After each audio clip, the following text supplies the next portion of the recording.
Nashlets, and welcome to today's edition of Noshing with Nashies. I've got a fun one from my family archives here today. We've got Oma's finger noodles, or Schupfnudeln, which is a little bit weird to say, but it's basically like a German gnocchi, only larger and a little more potato-y. But they are fun to make and they taste incredible. So let's head into my kitchen and check out some of my family history.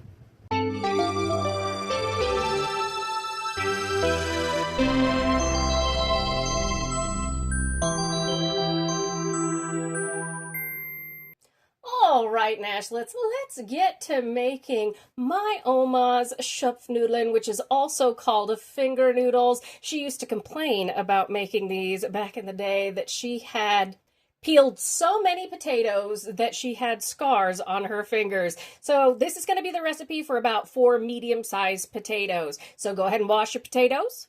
Go ahead and peel your potatoes. Then dice them, taters. You just want them kind of about the same size. Don't get too worried about it. We're going to head over to the stove now, and we want a pot or a large skillet full of cold water. All right, we're going to place all of our potatoes into a skillet here. I'm doing a 1-pot dish with this. Into a skillet full of cold water, we start our potatoes in cold water so that they cook evenly. So now I've got my stove on high so it can come up to a boil. When it comes up to a boil is when you want to start piercing the bigger pieces of potato to see if they're cooking all the way through. We want to make sure that's how you'll know they're done, is when the biggest piece is finished, and then we're going to drain them. But wanted to let you know this is a lot like Italian gnocchi. It's kind of one of those takes on potatoes and flour and egg, which is fantastic. Just a different way to make it.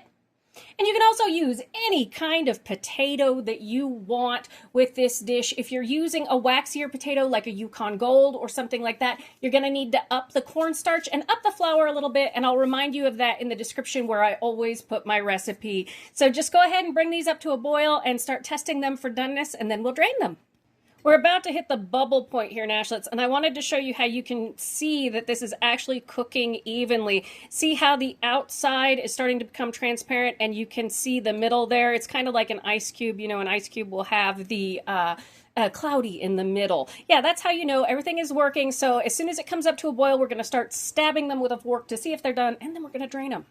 All right, we're going to take these over and we're going to go ahead and drain them. It took me 3 minutes after it hit the boil point for these to be finished, just to kind of give you an idea. Again, use a fork when they flake apart. That's when they're done. I've turned off the heat, but we're going to come back. We're going to put this pan right back on the heat because we're going to dump the potatoes back in here to work off the steam as soon as the water comes off these. All right, Nashlets, we shook off that water. Now we're going to place them back into the pan, which is still hot, even though it's not on anymore.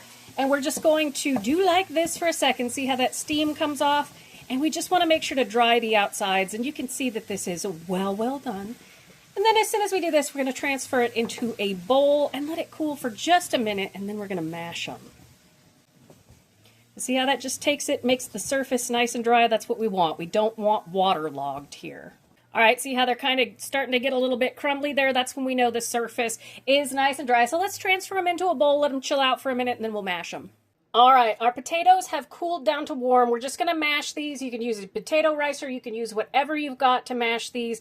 We just don't want any big chunks. So I'm not going to make you watch that, but mash away, Nashlets. Oh, and get your pot, the one that we had cooked these in and cooled them off in, got the steam off in. Go ahead and get some water boiling in that.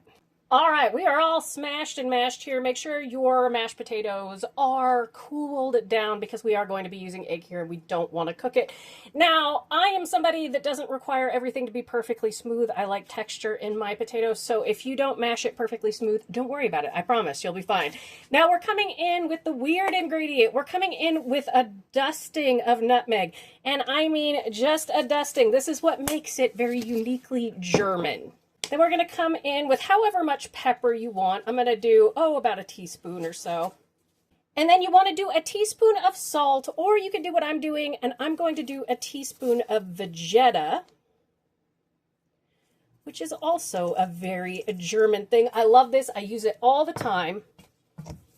And yes, nutmeg makes this very good. All right, we've got 2 tablespoons of cornstarch.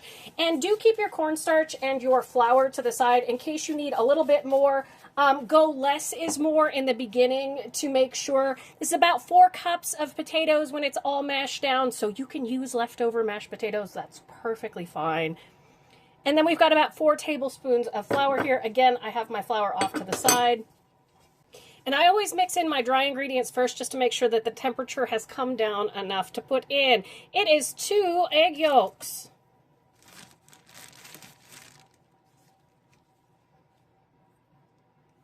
Go ahead and stir this around and get you like a cutting board or something like that because we're going to roll this out. Now, I'm going to go ahead and knead this a little bit in my bowl with my hands.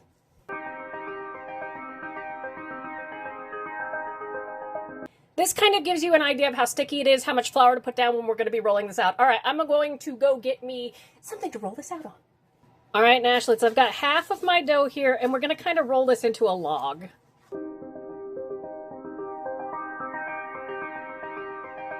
All right, about like that, and then we're just going to cut it into about 1 inch, like so.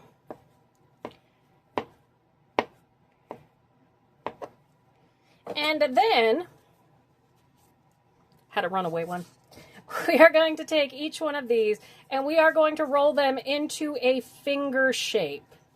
So basically, we want it thicker in the middle, and then more tapered at the ends. And of course, this does not have to be perfect in any way, shape, or form. Just try and make them about the same size. And that right there is a finger noodle. So you're just going to watch me do this in fast motion. Again, have some boiling water over on the stove.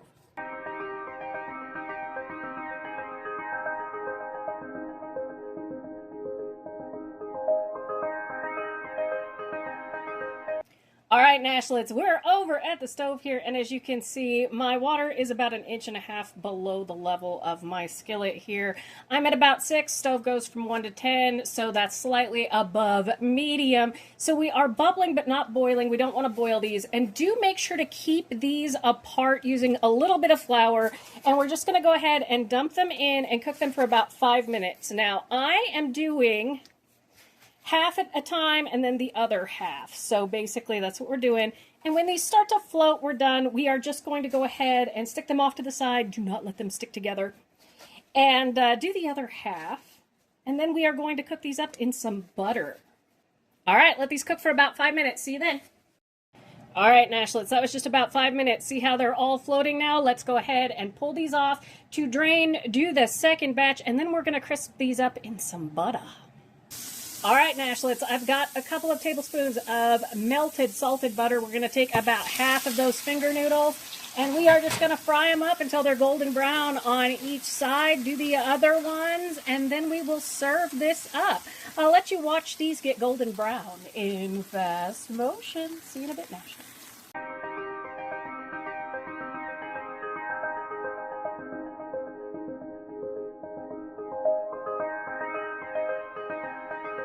All right, Nashlets, that takes about 10 minutes or so, and all of those crispy bits you see are flavor. You're just going to have to trust me on this. This is the ugliest noodle that tastes the best you will ever have. It's like little fried potato bites.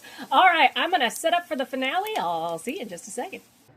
All right, Nashlets, and here we have our beautiful Schupfnudeln, aka finger noodles, served up with some knackwurst and some sauerkraut. You can serve this with bacon and green beans, ham. You can put some cheese on it. I mean, it's phenomenal with so many things. It's easy. It's a great way to use leftover mashed potatoes. It's a lot of fun to make, and it tastes amazing. That is why it is a German classic and why my Oma loved it so much. Thank you so much for joining me for today's edition of Noshing with Nashies. And remember, if you come to a fork in the road, pick it up and have a nosh with Nashies. Please like, comment, share, and subscribe. Consider becoming a member and check out those other amazing recipe videos on your screen. I'll see you in the next one, Nashlets. Love you. Bye.